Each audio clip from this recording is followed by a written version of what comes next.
thank yous. And serving team, would you tell Laura and the kitchen staff and the chef, would they please step out here for a moment? Oh, yeah. Nice job.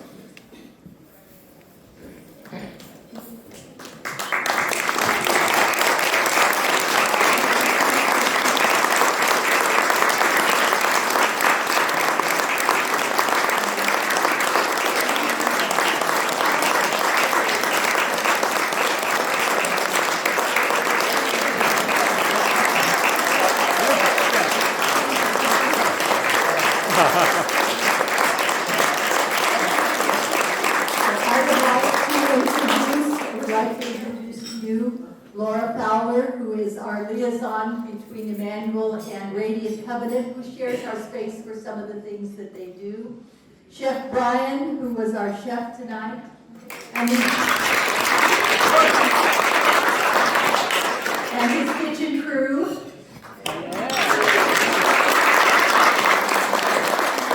And these wonderful young people, some of which are members of Radiant, some are members of the community.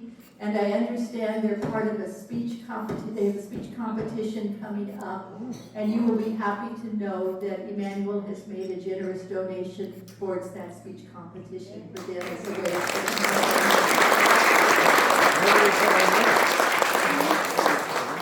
thank you all so very much. Go Isaac, good job. I'd also like to thank the 90th Anniversary Committee, Planning Committee. And if you were on that and you are able, will you stand, and if not, just wave.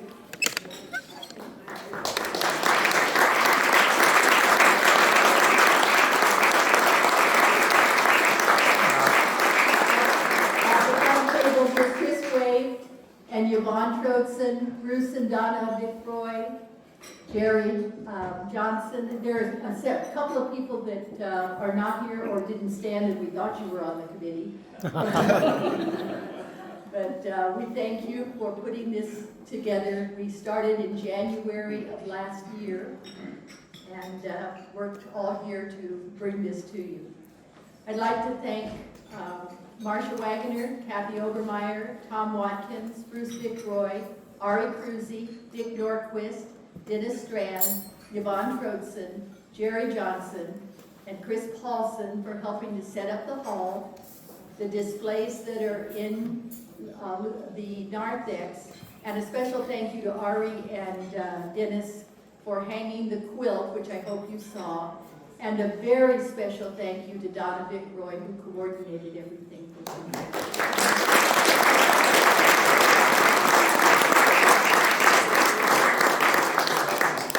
And thank you to Marcia, Jerry, Marty, Donna, Pastor Lynn, and Dan Johnson and myself for bringing the dishes tonight.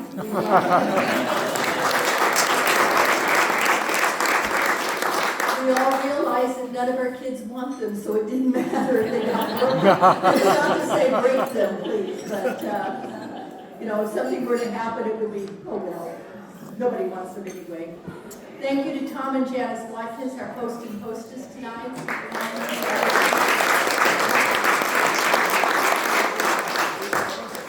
And I'd like to make some introductions of people that are here tonight. I got a text this morning from Pastor Bill and Susan Ruth apologizing for not being able to make it tonight. It seems the grapevine is closed due to the fires in Southern California. They are okay. They're in Long Beach. They said there was no problem where they live, but they just were not able to come. But I would like to introduce another visiting pastor, and that is Diane Wint. She is the pastor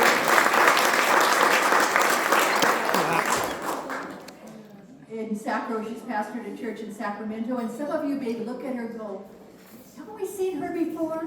Yes. 10 years ago, when we were still in the call process, and she was a student at Pacific Lutheran Seminary, she came over several times and was our pulpit supply.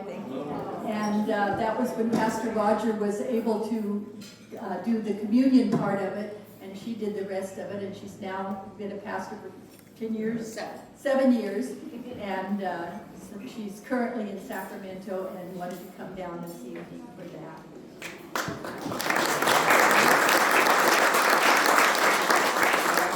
And we have some important people from our own church that I would like to introduce. And I will start with Laura Marquez.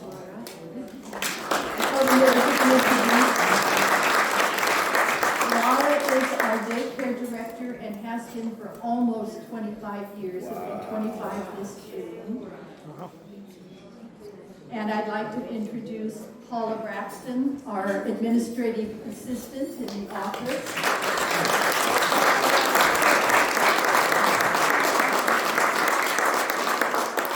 We hired Paula 11 years ago, 10 minutes before our interim Pastor Stan developed heart problems and quit, and Roberta, our administrator, got a job in Southern California and left, and we had no one, not one single person that knew how to run a church. And Paula was not a Lutheran, and she'd only been working for us a very, very short time, not even a month, I don't think. And so it took several of us working together to keep the church going, and one of those persons was Kathleen Reuter from Stan. Kathy knew how to put a worship service together, so she was in charge of that. And I don't think Debbie's here tonight, is she? Debbie Van Diepen had been secretary, and she knew how to run the office, and she moved back in and helped Paula learn all of that. And the third person of that triad was myself, and the bishop said to me, "Oh, so we'll just line up pulpit supply until you call a pastor." That took 2 years before we got our wonderful Reverend Dr. Lynette Crace, our beloved pastor, living here.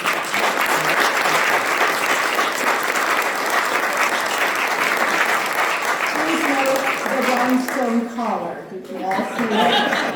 If you don't know that story, please ask her about it. And now I'd like to call on our council president, Chris Paulson. Chris, are you able to make it up here? Do you want me just to hand? We'll just hand you the mic. Stay where you are.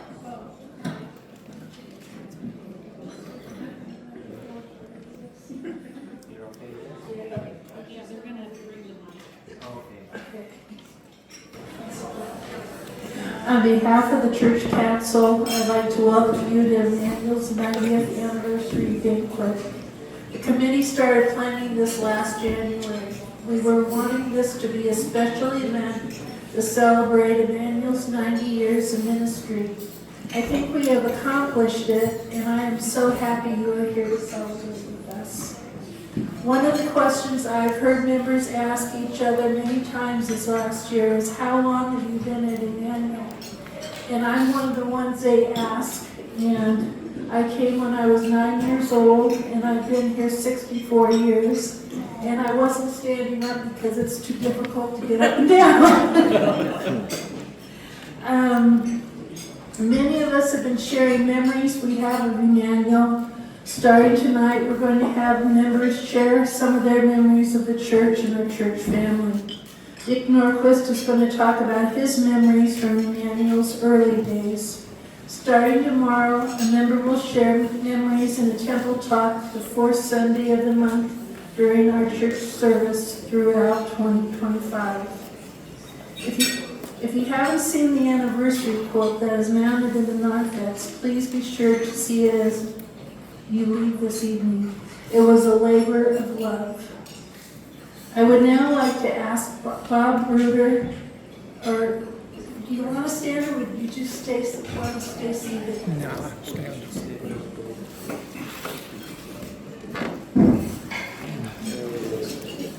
I would like to honor Bob for his many years of service, being treasurer and member of our church council. He has been our representative at the bank, our accounts with Mission Investments in Schwab. He has always been available for us to ask any questions we may have. On behalf of the church council and the congregation, I'd like to present you with this gift in appreciation for all you've done for us. And his dedication has been amazing, and we're going to miss you. You're not going anywhere yet, but I'll just sit next to you in the council meetings.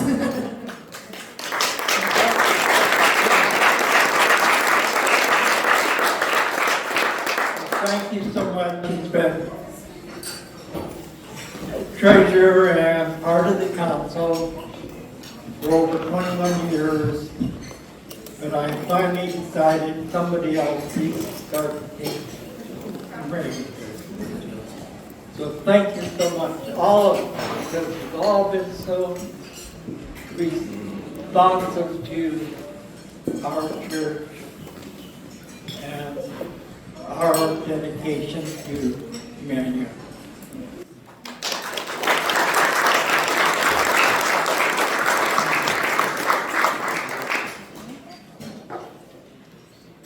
Thank you, Bob. We didn't tell him when we first drafted him to be treasurer that it was a job that he had for life or until he could replace himself. It only took 21 years to talk someone else into doing that. I'd like to invite Dick Norquist to come up and share some of his memories of the early years. And following that, we'll have an open mic situation where if you have something you would like to share about Emanuel, hopefully something nice.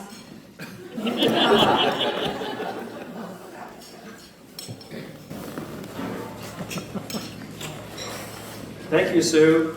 I was wondering about the Christmas trees, and I looked at them, I think it was a couple days ago, and I thought, why do we still have Christmas trees up here? And I thought, well, I'm glad we have them, because I think that represents new life, which this church will have. And I think it's a really important thing that we kept these Christmas trees up here. Thank you, Laura. I think they're the ones that you put up for Christmas, and I'm glad we still have them up here. And I'm sitting here wondering, why am I selected to give this kind of, oh, can you hear me better? Sorry. Did you hear about the Christmas trees? Okay, all right.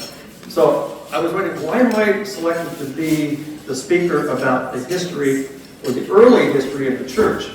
And then I thought, well, perhaps there are only perhaps three other people who are still alive that are either members of the church or previous members of the church that I know of. And one is Joanne Trana, and we know that it was a dream of Pastor Ellman from the Nazareth Lutheran Church and a group from there that decided that Emanuel, that Modesto needed a Lutheran church, which I find out from the pastor, there were no Lutheran churches at that time in Modesto. And so it was her baptism in 1933 that really made his dream come true. And about 6 couples from Nazareth Lutheran Church in Turlock, their dream come true that they're become a church in Modesto. So the other person is my brother. I mean, he's still a living early member of this church, and he's older than I am. So Joanne, who's older than my brother, who lives in Woodbury, Minnesota. My brother, Tom, who lives in Westchester, Pennsylvania. And then, I don't know when Joyce Bachman came around. Does anybody know when she and Charlie first came to this church? About 78 years ago. About 78 years ago. Well, I think we should give her that recognition. She may be the oldest living member of Emanuel Lutheran Church. So I think we need to pass it on to Joyce. So I don't think there's any other way to summarize the early church other than to really look at this group of Swedes. And I think at that time it was six couples from Nazareth Lutheran Church were all from Swedish descent. And we know that their pastor at Nazareth Lutheran was a Swedish immigrant, Pastor Ellman. And his family is well represented here today. And we'll get into that a little later. But these guys were really ambitious, they were committed, and they said, we're going to go forward with the church of Modesto. And in 1935, actually January 24th, 1935, yesterday in 1935, this church was formed. And we became Emanuel Lutheran Church of Modesto, California. So we're right on time in having this 90th recognition. And it's kind of hard for me to believe that, okay, that was 90 years ago, and I'm 84. I forgot to keep standing and Bob was the only one standing when they said, I said 70 to 80, and I thought, how old am I? Well, I am actually 84, I'm older than Bob. So, are you? Chuck is 93. Yeah. Oh, Chuck's 93. Were you around here 93 years ago? No. Okay, all right. Is there anybody older than 93 around here that's here tonight? Okay. That'll wait, Chuck. Keep going, all right? But some of the members of that original group were the J.B. Johnsons, which were Joe and Carrie Johnson, Joanne Trana's parents. The Charles Snedigers. I don't know if you knew Charles and Alma Snediger. Alma Snediger was Joanne Johnson's mother's sister, was Carrie's sister. The Harry Bergs, and many of you remember the Bergs, you know, the Connie Berg and Frida and many of the other Bergs that were involved either in Nazareth Lutheran. Yvonne probably remembers a lot of the Bergs. And you remember Connie singing. I do. Oh, what a tenor voice. What did he sing at Christmas time here? He was a tenor, yes. He was a tenor, and he sang with the choir all the time. But on Christmas Eve or a late service, he sang "O Holy Night." O Holy Night. If you remember that. Yes, I do. Okay, I figured you probably would. So then the George Olsons came around real early too. And we have a group of Olsons around here. And you had your father and your mother, but then like you said, your father had a couple aunts who were involved at the same time. And that was all during the time when this church was formed. So how many Olsons were there? My dad and two or three of his sisters were charter members. Right. You know, I've never done. My mom's family was started a Korean church in Gilmore. Excuse me, say that again. I'm too close to this mic. Okay. The last thing I said was my mom was at her family started the church in Berea in Gilmore. Yes. And Dad and Mom met each other through Lutheran League, I think. Probably what it was in those days, yeah. And Jack was, I said, two or three of his sisters were the charter members with this Maple and Murray. Okay. When this church was organized. So we're nailing down these charter members. I haven't seen an actual list of the charter members for so long. I've forgotten who they are, who they were. We have a picture of them. Okay. I think I have one at home, right? It'd be great to have I that. think Pastor might have it. All right. So, Pastor's not sure if she has it or not, but it's probably around here somewhere. Might look at some of the albums. Right. That's back in, well, way back. This would be an album that's back in the 30s. Let's see. So, Nazareth was the church where that my grandparents were charter members at. And my dad went to Idaho, met my mother there on the first Sunday, and he was introduced to her by Pastor Reverend Johnson, who ended up at Sarah Lutheran in Escalon eventually. And thus, they ended up staying in Idaho for a couple of years and then flipped a coin, are we going to stay in Idaho or are we going to come back here to Modesto or to Turlock at the time? So the coin flip came up, well, it's back to Modesto or back to this area. So they ended up in Turlock and then they eventually joined Emanuel Lutheran Church on Palm Sunday in 1937. So our time at Emanuel goes back to 1937. Well, no, not well before me, just 4 years before, 3 years before me. I was born in 1940. Tom was born in 1939. Okay, I'm not really good at math. It's really funny because I was talking to Pastor about this the other day. I said, Pastor, this is our 90th anniversary. You've been here 9 years, and you've been here 10% of the life of this congregation. And I think you've given us 110% of that. So we're very fortunate to have Pastor William in this congregation. So let's go back to the Ellman family. I see Jerry here, and Beth, I saw, there, well, Beth's over there, and there's Kathy. Kathy is my sweet girl, my beautiful sweet girl. I've always said that to her. She looked so much like her mother that I remember. And she's beautiful like your mom was, okay? It's a special, special family. And Jerry, we've known forever. I don't know, how old are you, Jerry? You're younger than I am, I know. You're only supposed to ask that to women. What? You don't ask that of women, you ask that of guys. Okay, and Ronnie was my age. Your older brother is my age. So there were Ronnie, Jerry, Kathy, Steve. Okay, and then Beth. Yeah, go down. And Paul. So how's Paul doing? He's good, he's in San Diego. He's still in San Diego, okay. But that's a representation of the Ellman family of F.J. Ellman, the Swedish immigrant pastor for Nazareth Lutheran Church. And I'm not sure when he came to Nazareth, it must have been back in 1933 or so, or 32, back in that time. Right, okay. So, let's see. I have a couple notes here I'm trying to refer to, so I don't miss something.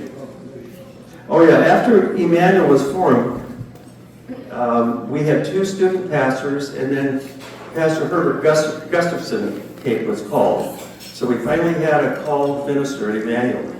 And that's Pastor Gustafson was here when I was born in 1940.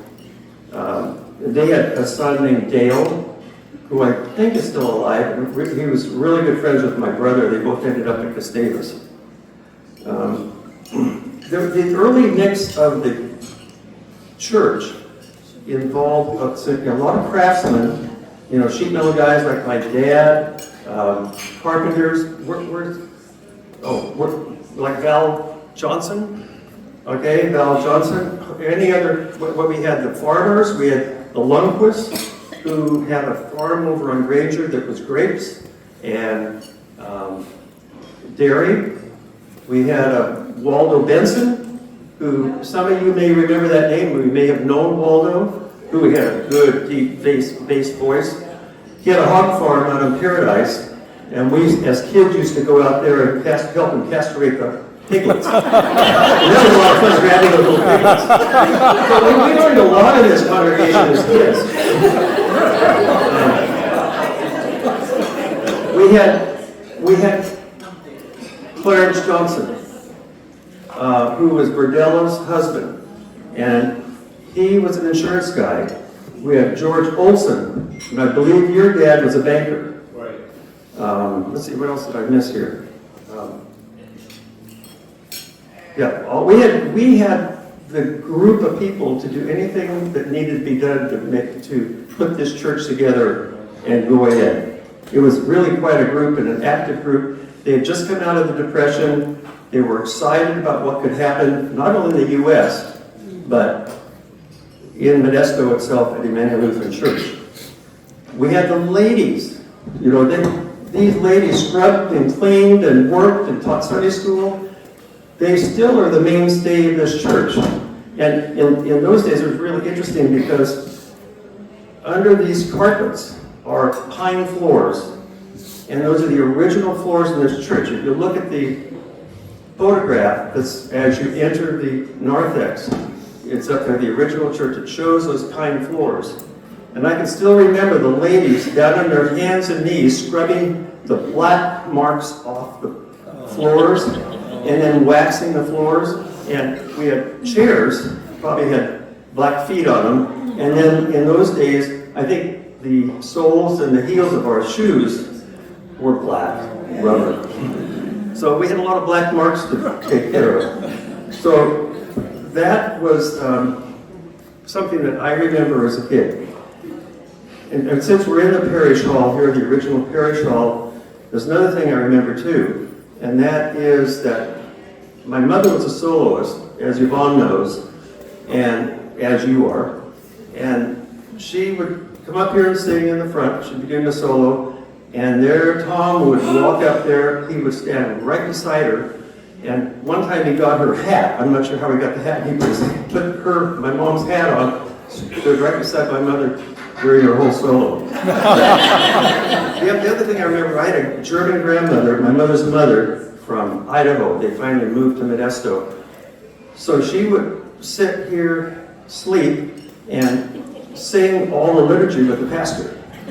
So how she did that, I'm not sure. But I think she sang in English anyway. That was probably good.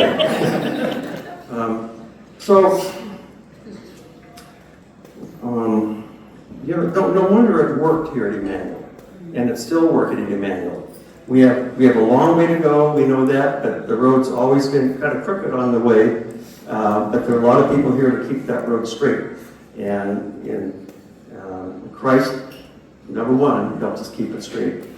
And the people following him are involved in keeping that road straight, and we're going to go ahead. So, just one other thing, just in the history, is that first of all we worshipped in the Cedars before we had this parish hall, which is on, I think it was on I Street in Modesto, which is a big house in Modesto on I. And then we worshipped in Guild Hall, which is part of the Episcopal Church, St. Paul's Episcopal Church. And then in 1941, this sanctuary was dedicated. So that's kind of a basic history of this church, and that I remember. And if Tom was here, he'd have a lot of other memories because he was older than me, but he has a lot more ability to remember things than I do. So anybody else want to chime in on that? Right back there. My daughter here is the granddaughter of Carl Erickson, who was the third pastor here from 1944. And the granddaughter. And his granddaughter and I was married to his oldest son, Dwayne. And I was a member. Oh, okay. So what is your name? Well, it's Nagel, Donna Nagel. It was Donna Erickson when I was married to. You're Donna? Yeah, Donna. And you. Oh, really? You've got to be kidding. I visited you in Davis. With Dwayne. Yes, for a while when you and your son, your brother, Tom, were in the group. But you were in Davis. And I visited you when I was at UC Davis. One time. Oh, Donna, I'm sorry I didn't even recognize you. How the time goes. And this is your daughter. Oh, my word. Dwayne's wife. They were very. And Jack's sister. Jack. Well, no, Jack was Jack, but her brother. Her brother. Okay, all right, good. He was a pastor. A pastor, a Lutheran pastor from this congregation. Marilyn and Jack. Yes, there we go. Right. Oh my gosh, it's hard for me to put it all together, but thank you, Donna. My gosh, it's been so long. Woo.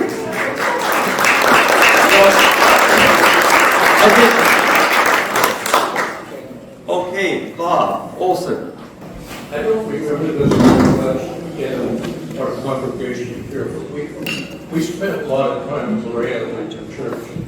Also, when I was a young child, and I can remember it wasn't uncommon for them to sing street at church. Quite often they sang Swedish, and sometimes the prayers and different parts of the service were done in Swedish. Because the church was pretty much all Swedish descended, right? You know, I was gonna ask the Elman family too, because how long was your grandfather the pastor at Nazareth? Not mine. We were just The talking only- about that, we can't give us. I know, obviously he was there in 1933, Yeah. and when we formed in 1935, but I'm kind of curious because I remember going. He died in 41. I didn't know he passed away in 41? Okay, because I remember going to Nazareth, and particularly the midnight Christmas service. And it wasn't, some of them were in Swedish in those days. Do you remember that, Yvonne? I do. And of course, I didn't understand any of it, but everybody else did. My mother didn't, I don't think, but everybody else understood it. But I remember those days, and I was trying to remember if I still had an old Swedish hymnal. I think I do. Well, we all try to do our best. Oh, there we go. Well, you get a little more of me tomorrow morning. So, sorry to say I'm on the docket 2 days in a row. So I hope I don't bore you tomorrow morning, but I'll do my best not to, okay? All right, thank you.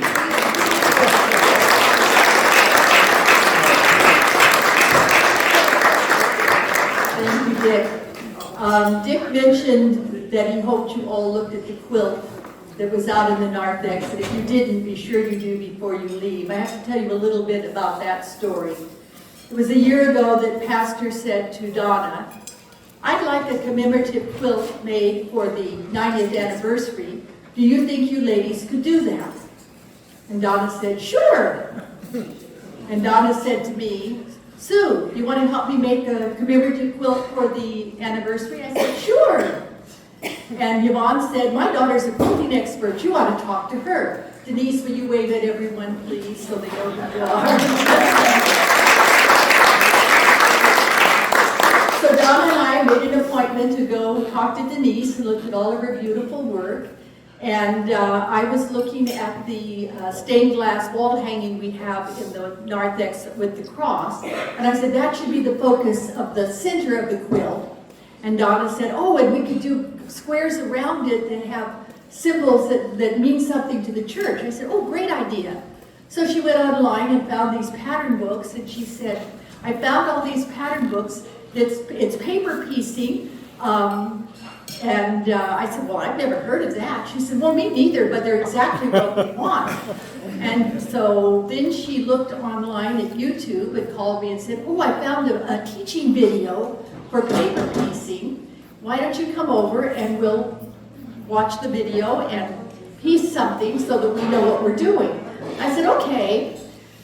So we did, each of us did a 10-inch square of a heart that had 8 pieces of fabric, and it only took us 5 hours. And we said, well, this is obviously the way we need to go. We started in January, we finished the middle of June. Denise did 3 squares for us. She did the 3 nativity squares at the bottom. Donna and I did the other squares, pieced it. Some of them have as many as 22 to 25 pieces of fabric, some no bigger than my little fingernail. Be sure to look at it. It was an interesting situation to do, but we did manage it. It was professionally quilted by Debbie Ferreira of Stevenson, and she no longer does custom quilting, but she said, this is for a church, I'll make an exception. And so we took it to her the end of June, and she finished it by the end of July. We took it to Dawn's, that's D-A-W-N, Dawn's Framing Shop in next to Hobby Lobby, or in that area, Hobby Lobby, to frame it. We picked it up this week. Dennis right here, and Ari. Only took them 5 hours to hang it. Only 5. But Donna and I and Denise and I were looking at it and said, you know, we're really proud of that. But not too proud because we're Lutherans. So I'd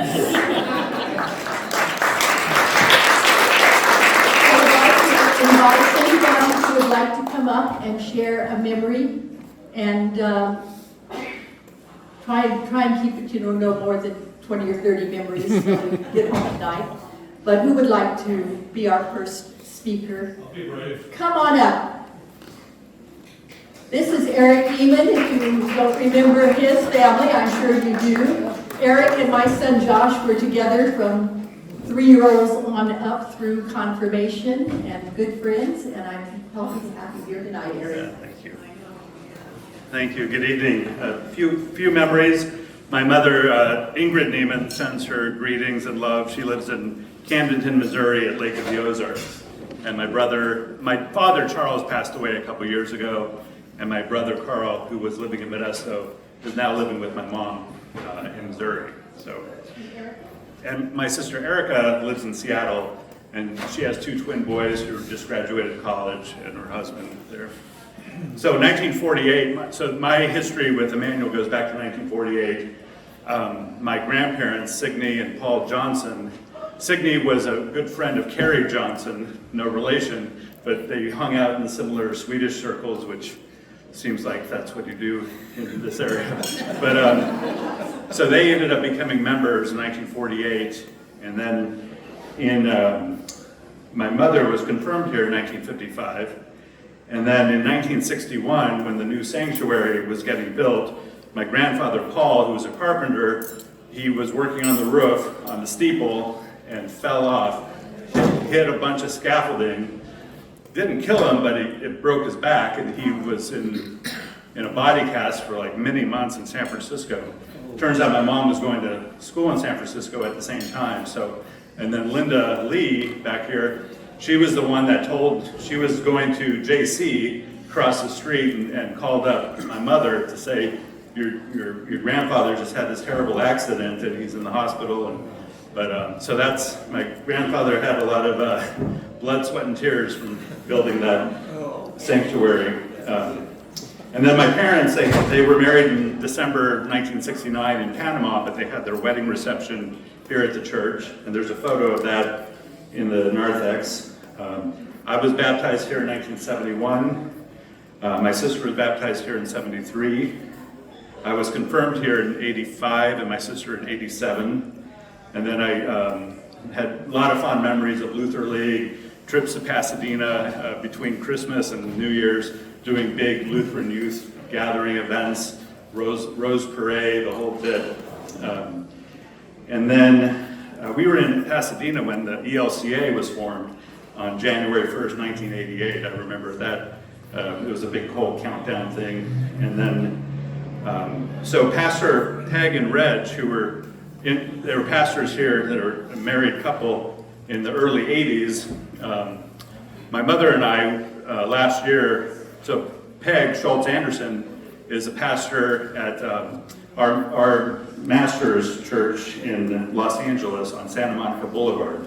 So she's the active pastor there. Her husband no longer is a pastor, but if you want to see her preach, she's really close to Santa Monica and near UCLA, that area. Our church of the masters. So yeah, that's. I just had so many fun memories doing sleepovers in this room and doing all sorts of fun events. And my heart belongs here, and I just so many wonderful faces. Thank you for having us here tonight. So I'm here with my wife Jennifer. We live in Fresno now. So thank you.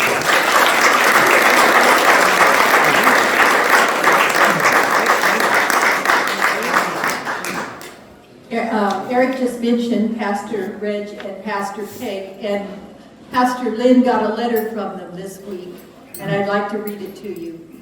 Dear Pastor Lynn Grace and the people of God at Emanuel, we send greetings to you in celebration of Emanuel's 90th anniversary. Join you in giving thanks to God for these years of fruitful ministry. We caught word of your celebration from former member Eric Neiman and wish we too could join you. It is our hope to find a time to visit in these upcoming months of 2025.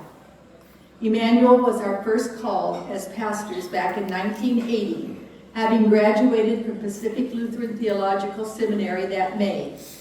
We partnered as youth pastors under the leadership of Robert Segerhammer, pastor, and Mary Beth Pollard, office manager. We remember with fondness the lovely home you made available for us on Elmwood Court, where we also welcomed our first son, Marty. You welcomed him too with a large posting across the entrance of the church, "It's a boy," that touched us deeply. Mary Lou Dietrich was one of Marty's first sitters, for which we are also grateful. Bean soup on Friday evenings with Earl and Phyllis Maddox warmed more than our tummies. We continue to cherish an ABC wall hanging hand-painted by Margaret Holtz. We remember good connections with Modesto City College music led by David and Marilyn Howard, whose son Christopher John is our godson. Women's Bible studies in our home and other opportunities for growth in faith and service. Worship, as always, was the heart of our life together. You launched us into our long ministries. Reg retired just months before COVID-19 pandemic, early 2020. His last position was serving as assistant to the bishop in Southwest California Synod. Peg recently retired, so you can't hear her preach anymore, Eric, sorry, in November 2024. As our Epiphany 2025 letter details, and that's on one of the tables out there in the narthex if you want to look for it. We now rejoice in our 5 grandchildren and, of course, their parents. We remain partners with you in the gospel of Christ. Blessings on your ongoing ministries, reflecting Christ's love for the beloved community of church, as well as the world to which God sends you to reflect the light of Christ. Happy 90th anniversary, people of God at Emanuel Modesto. Yours in Christ, Pastor Peg and Pastor Red Schultz Ackerson.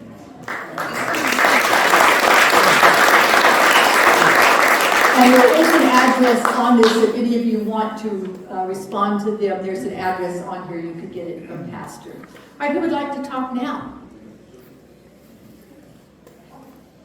Dave.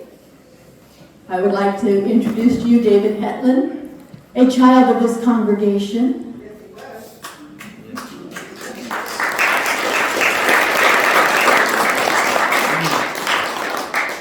I may end up back. Yeah, thank you. It's really, really good to be here. My wife and I have recently been visiting because we moved from Merced to Samaritan Village over in Houston, and the first thing we thought about was Emanuel Lutheran Church. This is our home church, or at least my home church, and it became Jeannie's home church.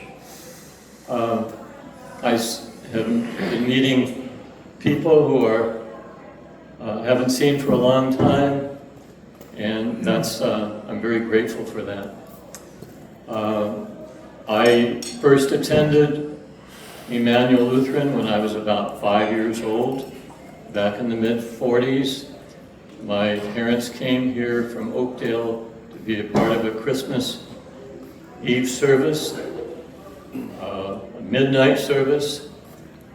I've never enjoyed midnight services since. I could never figure out why Jesus would be born at such an ungodly hour.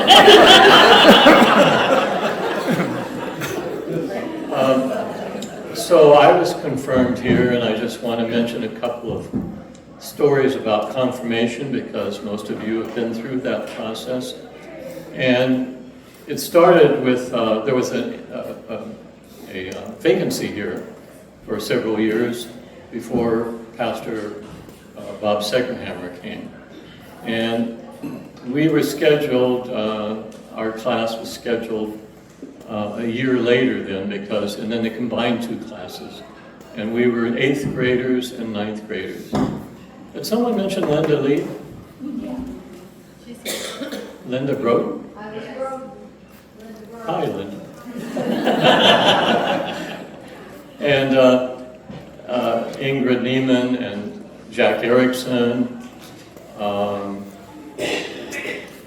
Karen Olsen-Lee. They were all in that class. It was a big class. And Pastor Segerhammer was, he was a tough teacher. And he was a good teacher. And we had to go 2 years, and we had to go every Saturday morning for 2 hours for 2 years. And that was just the basic curriculum. You know, we had to do other things too. We went on retreats, and we had to go to his home every month, and the Bible verses and the catechism we had to recite by memory. But 2 other stories that you won't hear probably from anybody else, but we've been attending confirmation on these Saturday mornings for a while. And one day, Pastor Segerhammer said, well, let's go out and play volleyball between the first session and the second session. So we did that, and it was a nice spring day, as I recall. And as we were playing volleyball, it seemed to get warmer and warmer. And so Pastor Segerhammer went over to the side of the volleyball court, and he took off his jacket, and then he took off his shirt. And back in those days, pastors did not take off their shirts. So I went home and I told my parents, and they were just mortified. The pastor of the church was half naked out in front of these young children. But we loved him because he was a real human being that we could respect. The second memory I have of confirmation is, and Linda, you may remember this, but we had to take sermon notes. That was part of the curriculum. Every Sunday morning, we had to be in the front row in this part of the building, a front row, and the pulpit was right up in front here, you may recall. And so Segerhammer said to us the Saturday before, he said, you're going to have to take notes. And he said, you're going to have to sit in the front row. And the first sermon that I preached now to you, you have to get the 3 main points. And so came time for the sermon. He got up in the pulpit, and he gave a little introduction, and then he said, and he leaned over the pulpit, and he said, the first point is. Well, 9th graders, 8th graders, we wrote down that first point, and then later on the sermon, he'd lean over again. The second point is, and we got it, and we got the 3rd point. We had a child who was baptized here. My parents died while they were members here. My uncle and aunt, Lester and Levina Henderson,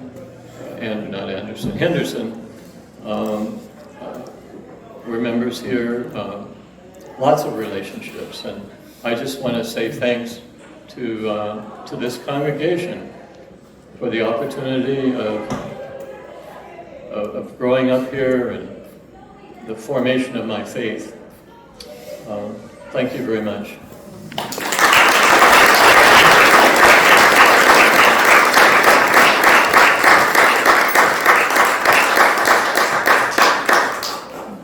Yesterday when we were setting up, Marcia brought this to me. I don't know where you found It was in one of the the albums. Yeah, I just opened it up and it was there. Okay, this is a poem written by Elvira Trana for the 50th anniversary, which would be 40 years ago if my math is correct. And I'd like to read it to you. Those of you that remember Elvira remember that she was quite a poet, and she often wrote poems for whatever event was going on.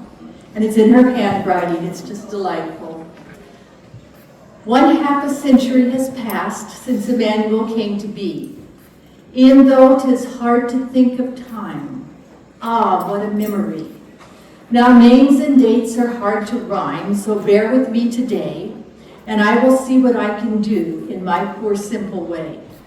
So let's look back these many years to 1932. 'Twas then a tiny babe was born. I know her well. Do you? Joe Johnson had a baby girl and wanted her baptized. So Pastor Ellman saw the need and simply realized Modesto must have a church. This he could plainly see. Another church to serve the Lord. A church there had to be. Now time went on. Some Christians knew that these numbered 24. They saw just what they had to do. So planned and planned some more. The Cedars was the place they found. 'Twas there they made the start. Guild Hall was used for 6 more years. It played a special part. In 1935 it was, the special choice was made to organize our precious church. So then more plans were made. All went well, and in 1 year, this special lot was bought, and other lots were added on. They found just what they sought. Yes, $1,800, friends. That's all our buyers paid for lots on which this church was built. Ah, what a bargain made. As time went on, our church did grow. So then we broke more ground and built this lovely edifice. None better can be found. Now this was at the midway mark. 25 years had gone. And so we had to celebrate with mighty word and song. Most of you know the tiny babe I mentioned in verse 3 is married to our own dear son. This makes us all glad, you see. Our pastors served this parish well.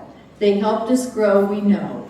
They really have our heartfelt thanks, and these we want to show. So once again, we must rejoice and raise our voice in praise to God and to his precious Son for his consistent grace. Dear Lord and Father of mankind, bless our dear church today and through the blessed years ahead in your dear precious way. Bless Pastor Brome and his dear wife. Help them to help us grow. On from 50 is our goal. Your love we want to know. And it's signed Elvira.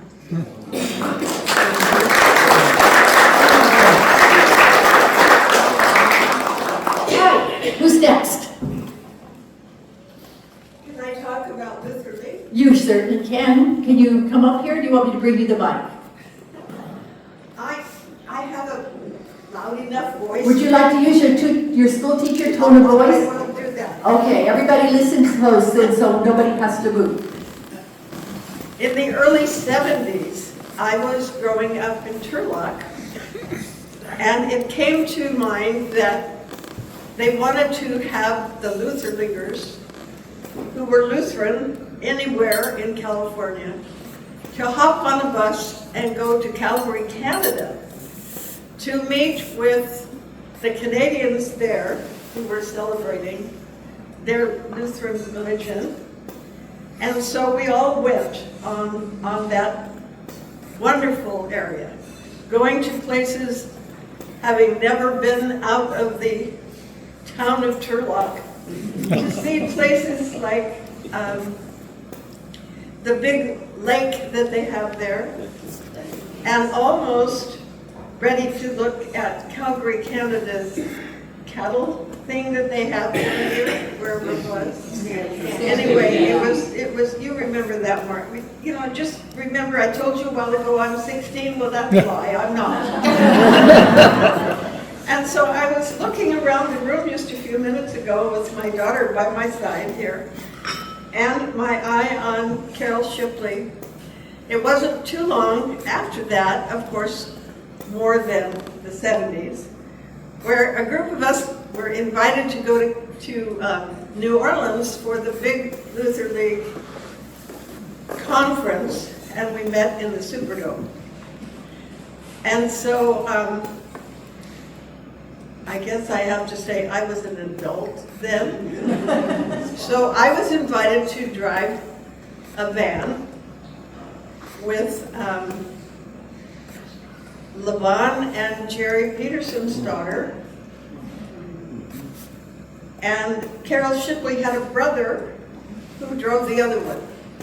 what a trip we had all the way to New Orleans.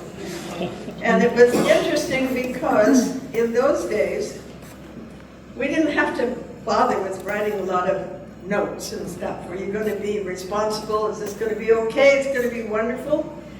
So where were we sleeping? On the floors of the churches that would take us, the Lutheran churches, all the way to and from. We had such a good time. And we still laugh over things like Rana Rudeshauser, who was Peterson before, always had an opportunity to say, "It was so nice to go on to sleep on the floor with you at every church." And I remember one night, the very last night we were in New Orleans, and we had a wonderful time getting used to their food and all of their culture. It was just really fun. We'd never been there before. However, we were scared to death of the little insects that jumped all over us. And we were hopeful that we didn't bring any of them home, but I think we did. So we were laughing about that. The very last night, we didn't get to sleep in a hotel or at somebody's home. We had to sleep on the floor of a basement of a church that was old. And those little buggers were flying all over the place, scaring us out to death. But we all made it to and from. And I think, it was so much fun for me to be able to help with that. And I don't know if I know Carol is here. Are there any others from that era of time that went on that trip with us? But Carol had a definite desire to become something special, and she did that. And all the other ones too. And they were like 12 and 13 at that time, and 14. So we had such a good time, and what a wonderful memory. And I just wanted to say how beautiful it was to have so many youth, and to be a youth at that time, to go along with the ones in Turlock. And these two groups met together for several years after that to do that. Then after that sort of time, there was a beautiful children's choir that I conducted here. And I don't know if there's anybody here that was in that choir. Couple of days.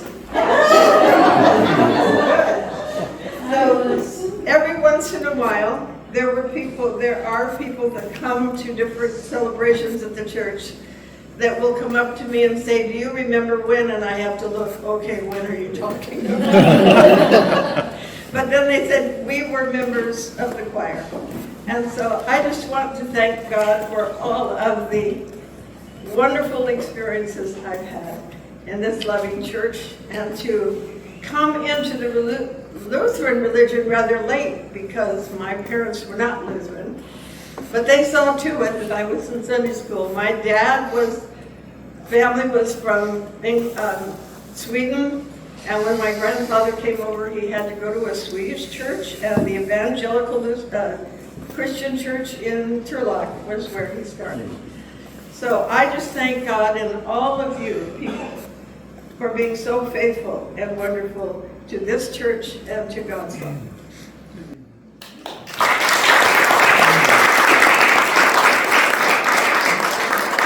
Thank you, Yvonne. Yvonne mentioned being involved with Luther League. If you were ever involved with Luther League in this church, would you stand up or raise your hand or wave or something? Take a look around.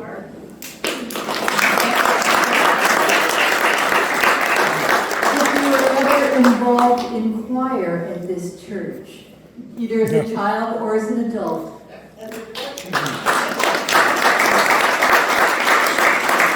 And one more, if you have ever served on church council, would you raise your hand?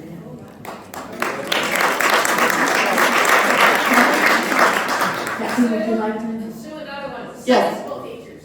What? Sunday Oh, school teacher. if you ever taught Sunday school in this church, raise your hand.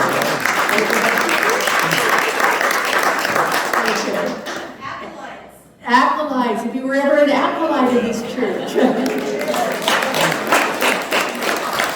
I remember when they first started to let girls acolyte. Oh. You know, it was mentioned that this was a Swedish church, and and then pretty soon they started letting Norwegians in. We actually have someone here that's a product of a mixed marriage, a Swede and Norwegian.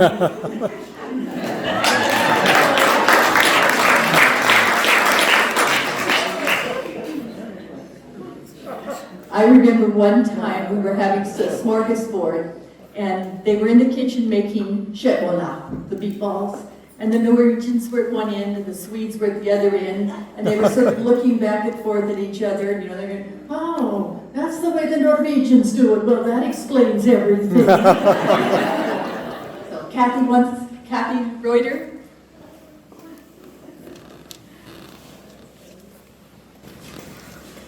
I am not a child of Emanuel. I am a child of a Lutheran upbringing, however. And my early experience of Lutheran churches was not even in Modesto. But when I was 10, Calvary Lutheran was the new church in town, the new Lutheran church in town. And that's where my parents went because we were Norwegian, or at least my grandfather was. And so we didn't have too much to do with those other Scandinavians. Except when Minor Toberer became our organist, and a talented musician he was. His family was one of the early families from this church. He was also in my class at Modesto High, so I knew him as a friend, and still do. It was after I had graduated from college, no, hadn't quite graduated from college, but had my twin daughters, that I was rebellious and came here to church instead of Calvary, where my parents still went. By then, Pastor Herman was at Calvary. Perhaps you've heard the name Herman. His son Mark is one of our very honored members here. And the thing that I'd like to point out is that being Lutheran does not require that you be Swedish or Norwegian or German or anything in particular. In 78, they even let the Danes in. No, that's a special case. Miss Peterson. With an E, yes. But this church did become my home, probably because of that brief introduction that I had in what I assume was the days of Segerhammer, and it was in the early 90s when I had been out and about and away from church, and then found a church home again in Wisconsin, where I was living at the time, that was Lutheran. And I found that this was my church home again.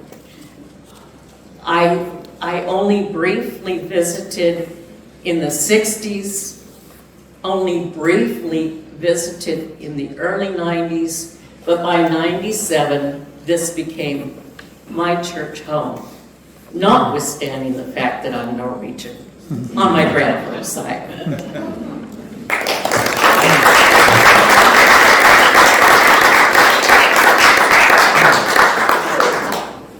Barbara, come on up. A really quick story. My mom's Norwegian, okay? Of course, dad's Swedish, so it's a mixed marriage. But my mom, she was telling everyone she wanted to live to be 108. Why 108? Well, my next door neighbor was 108. Was he, why is this? He goes, well, he was Norwegian. So anyway, my mom lived to 104. She didn't make it to 108.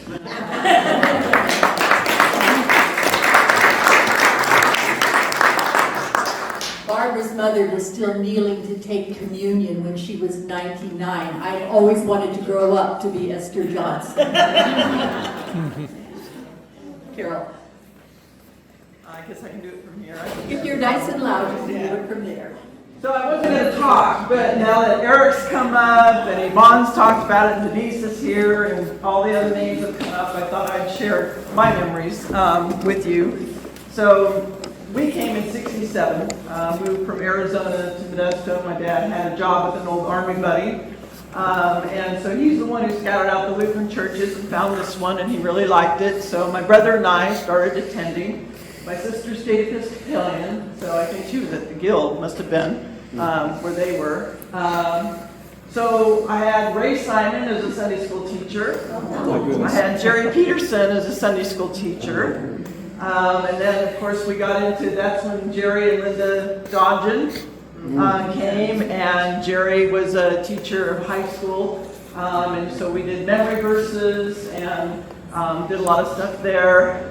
Pastor, of course, taught confirmation on Sunday when he got to 9th grade. But Beth mentioned where'd she go? Beth mentioned acolyting, and I remember being a mentor to her for acolyting. And the trip that we took to New Orleans is great. We weren't quite 12, 13, and 14. We're actually 17 and 18. Because the drinking age in New Orleans is 18.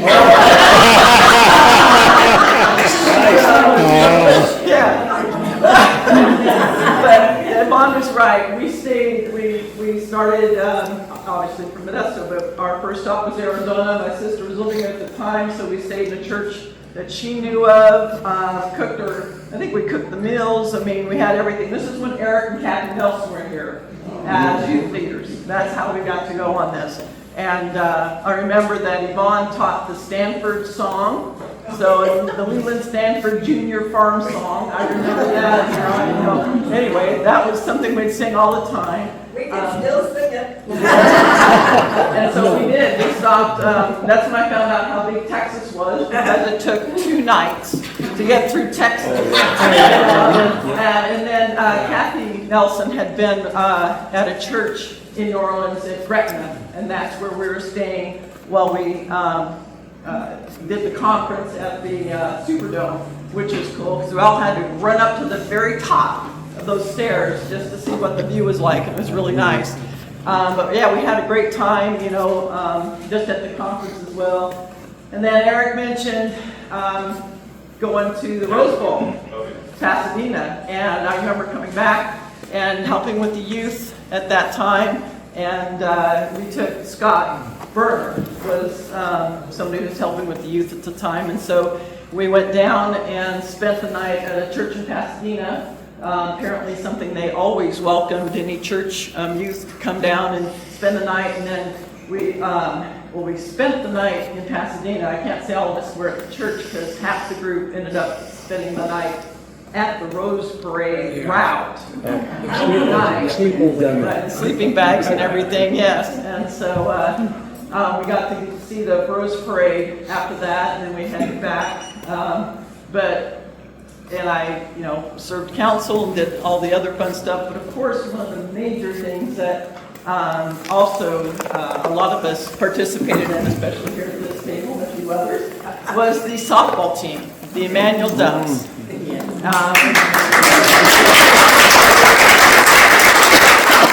trying to figure out who started, and we figured out that Betty Monson, secretary at the time, was the one who started. And they played at Downey Park. And then once I was home from school, then I wrote letters around to the different churches, and we got a nice group of churches to play softball. And we kind of coached ourselves and played for a while. And then an individual named Sherm Peterson, who swore he would never coach women. Or slow pitch. Or slow pitch. Or slow pitch. Or a lot of teachers. We had a lot of rules. They broke every single one of them. But we had such a great time as Emanuel Dubs for how many years? Over 30 years. And I remember the rules in softball that if once you reached, what was it, 30 or 40, you didn't have to slide anymore. Right. Was that what it was? The age kept going either lower or lower, yeah. But anyway, we're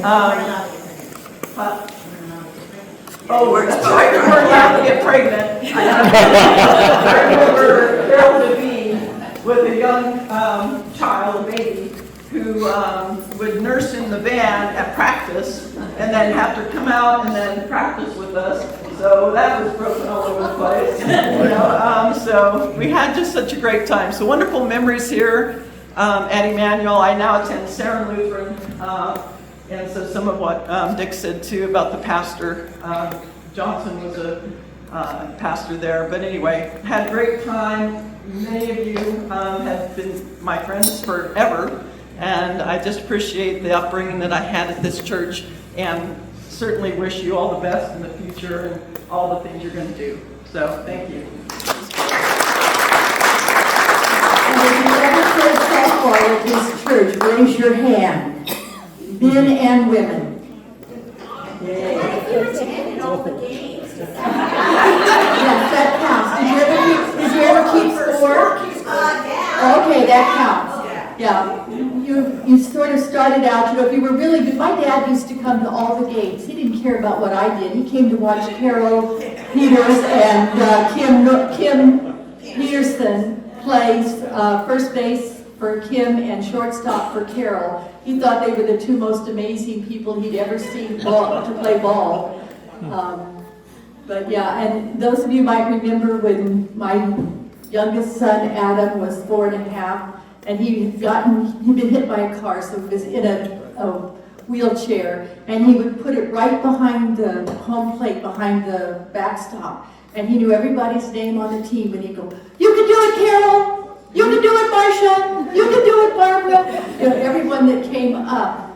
And the first year that I played, I think we lost the first 4, 5, 6 games, but we finally won a game, and this was church league. So we had this yell at the end, 10, 9, 8, 7, who do we want to see in heaven? Big Dolly, or Richard Baptist, or whatever it was. And the first game we won, Adam said, "I've got a new yell for us. Yay, we won!"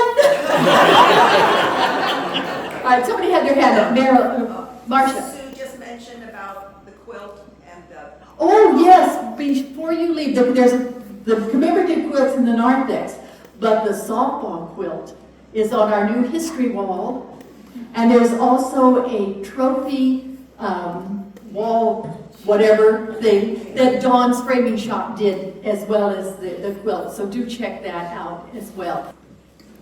I'm sorry? Chris is coming. This is Chris Schmidt.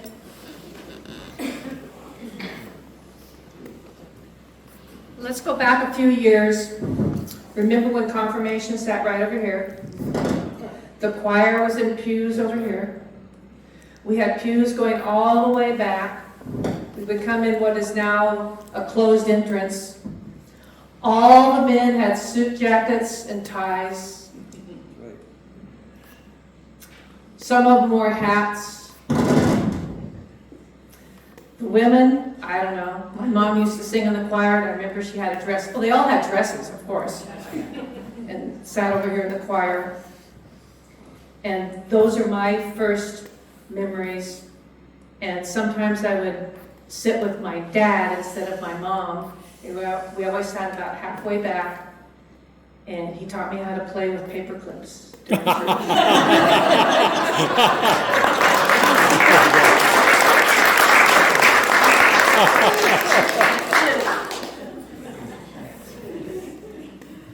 I'd like to introduce Dennis Strand.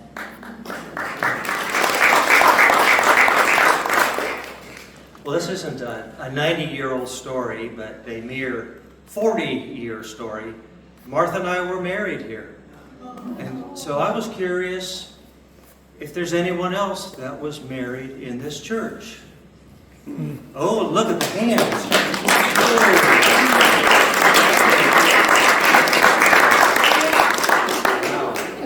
So that answers my curiosity. A lot of hands went up, so it was a wonderful place to have a wedding.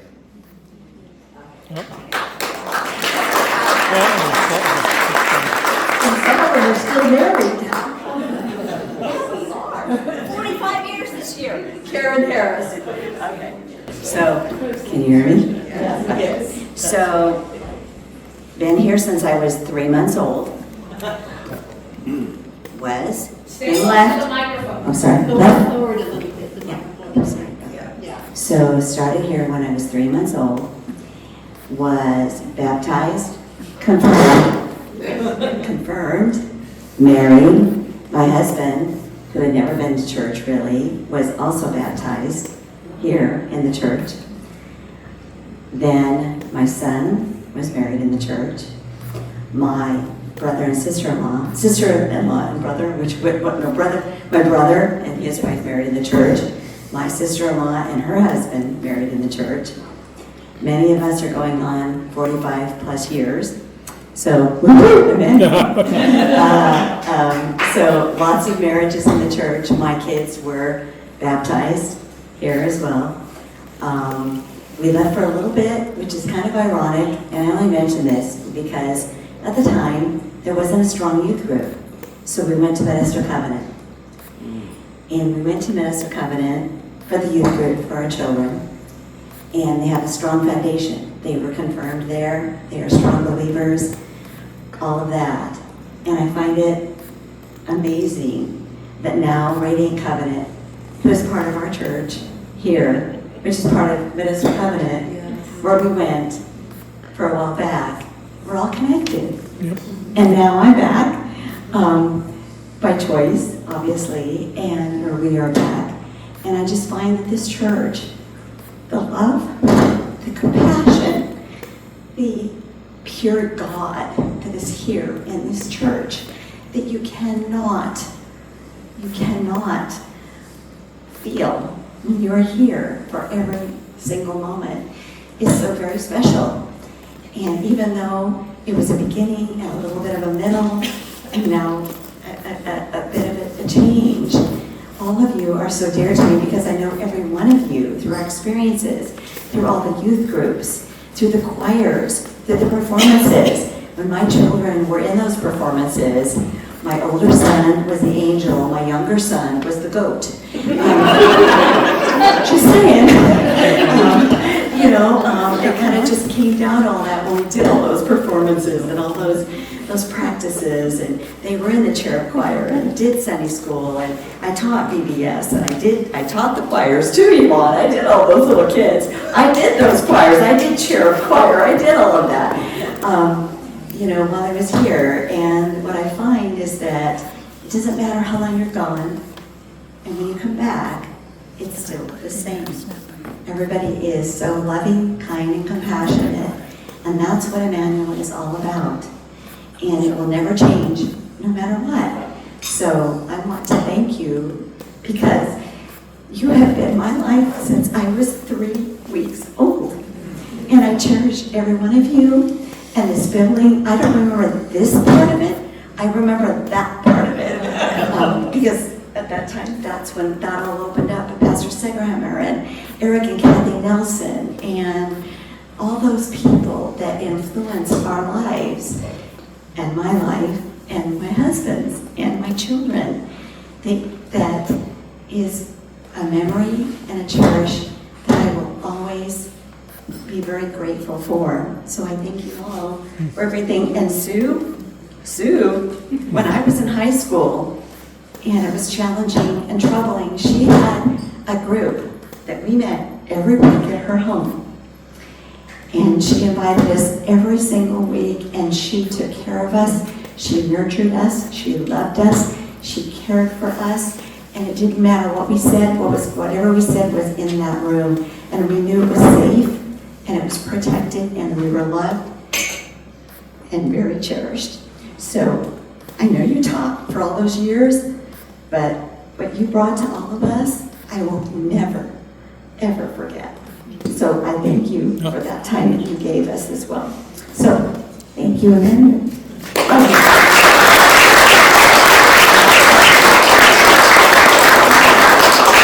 Thank you, Karen. You don't often hear those things about yourself, and I really appreciate that. Karen mentioned about all the wonderful things that have happened to her here. Unless you've gone through a crisis here, you really can't even imagine how wonderful this church is. I was divorced here, and I would not have made it without this family. I remember Runo, I couldn't hardly get past the back pew of the church, and Runo sat there with me, I think for 6 months. She finally said, "We're going to have to sit back here the rest of our lives until we start moving forward now." I mentioned, I know that my son was hit by a car. The night that happened and we went to the emergency room, my husband and I were in the ambulance, and when we pulled into Doctor's Hospital parking lot, he said, "It looks like the church parking lot. I recognize all these cars." And we went into the emergency room, and the whole emergency room was filled with people from Emanuel. And I remember Marcia came up to me and she said, "Give me your house key and don't worry." And I handed her my keys, and for the next 2 weeks, I spent the night in the hospital with him every night. At 9 the next morning, somebody showed up with a bag of tricks and toys and books and things and sent me home to take a shower and eat breakfast. And I would come back about 11 o'clock and somebody would show up with lunch. And somebody showed up at dinner time so I could go home and have dinner with my other 2 children. And this went on for 2 weeks. And my laundry was done, and my vacuuming was done, and everything was done. This is what this church is. So, anyone else? Are we ready to close it up? I think we are, but we have a piano solo by Samantha Jones.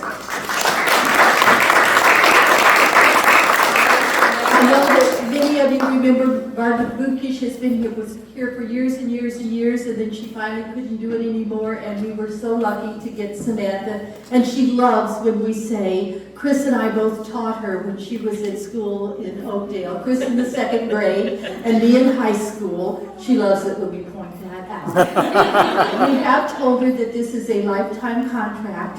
Many of us are giving her our playlist for our funerals so that she knows what we want. It's morbid, but I'm here for you. So, Samantha Jones.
know how you do that with only 10 fingers. Before I invite Pastor Lynn to come up and do closing remarks and prayer, there's just one more thing I want to say. Thank you all for coming tonight, and this does not count as church.